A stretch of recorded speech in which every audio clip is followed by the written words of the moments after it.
Elles et ils viennent de partout. Un véritable raz-de-marée rose qui commence à se former. Et c'est une affaire qui se prépare à l'avance.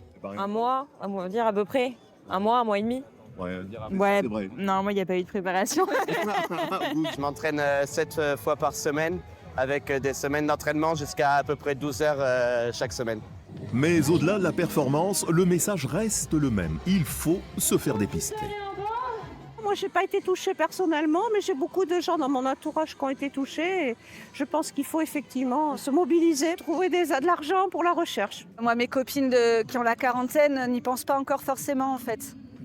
C'est pas quelque chose encore, on pense que ça arrive aux autres. Je marche aujourd'hui pour une amie qui lutte contre le cancer du sein et je suis là pour l'encourager dans ce combat. Plus de 25 000 participants au total. Paris réussi, il y a 20 ans, ils étaient à peine 250. Mais c'est un succès qui ne doit pas masquer le fait que la prévention marque le pas.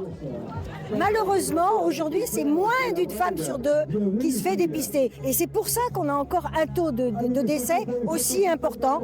12 000 femmes décèdent chaque année du cancer du sein. J'ai espoir qu'en 2050, on guérisse le cancer du sein, même dans les formes avancées. Et je dirais qu'aujourd'hui, on peut le guérir et il faut d'ores et déjà s'investir dans cette démarche. Une femme sur 8 sera concernée au cours de sa vie. Mais détecté tôt, le cancer du sein se guérit dans plus de 9 cas sur 10.